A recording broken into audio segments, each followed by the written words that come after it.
Okay, so what we have here is I've got three 8-ounce jars and two quart jars, canning jars. And these you can pick up anywhere. I think I got these at Walmart. They're pretty cheap. The quart-sized jars have a line on them that is 800 milliliters. So what I've done is I've filled them up with cold water and I've added 80 grams of DME to them. These are 8-ounce jars, or approximately 250 milliliters, and I've added 25 grams of DME to cold water. If you use cold water, it doesn't clump as bad. It will clump, but don't worry about it. Make sure the mouths are clean and the seals are clean. Put the seals on and lightly tighten the caps. I've got my pressure cooker all set up to go over here. We're going to pressure cook these for 20 minutes at 15 psi. You need to pressure cook Wort because there's no acidity in it, and if you don't, you run the risk of getting botulism. So I'm going to get this set up. I've added the appropriate amount of water as called for by my pressure cooker. I'll tell you what, if you do starters and you don't like the way the house smells, or your wife doesn't like the way the house smells when you do starters, you have to constantly watch for overflows. It's a pain in the butt every time you want to step them up. This canned Wort is the way to go. You just pop it, pour it in, clean the jar, throw the jar in the dishwasher, and you're ready to go. You can make it with DME like I'm doing right now, or you can use 2-row and mash it in and do some 1040 runnings. Probably the least expensive way to do it. I'm going to do that next time. I'll check back in when I've got this thing on the stove at 15 psi. Okay, so what I've got here is I've got my DME solution in my pressure cooker. This happens to be a 23 quart pressure cooker, and it calls for 3 quarts of water be placed in, and as you can see there's a bottom tray so that the jars don't sit directly on top of the flame. I can get 7 quarts in this, 7 full quarts, or like I'm doing now, it's not a full load, but I want to get this finished.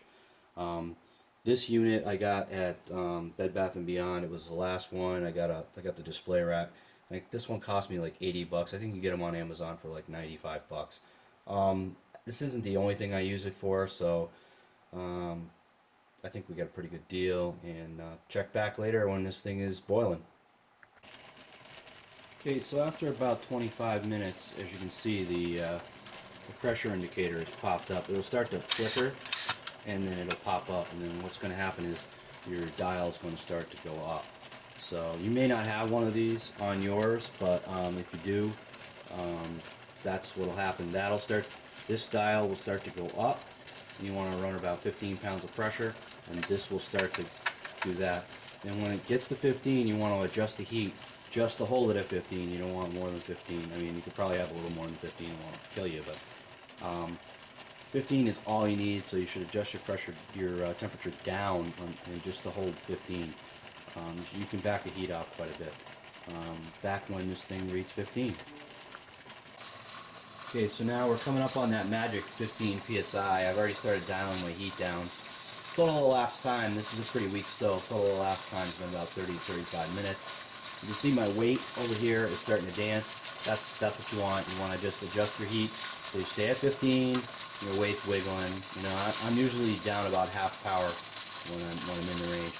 Now I'll set my timer for 20 minutes and just let this go for 20 minutes with the heat. Make sure the weight keeps dancing. Check on it every so often. And then after that, turn the heat off, bring it off the heat, and just let it slowly cool. That alone takes, a half an hour, 45 minutes. But the nice part about this is I literally have no smell in the house, so my wife is good in no mess. I don't have to watch it for boilovers. I just turn the heat on high, I let it go for about a half an hour, and then when it gets up to 15, turn the heat down, set the timer. When the timer goes off, turn it off, bring it off the heat, let it cool.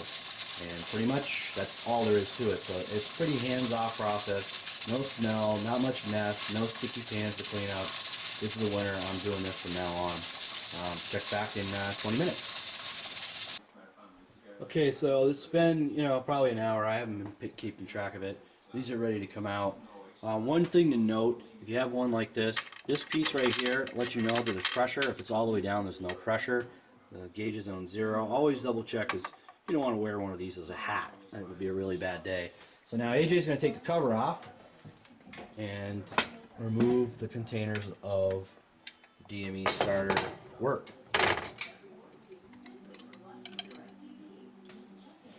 It's still pretty hot even though it's been an hour.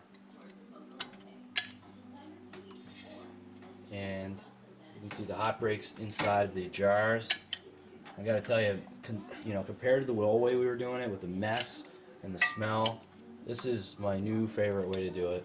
And now, once we start doing it with mash, it's going to be literally pennies to produce this kind of starter material.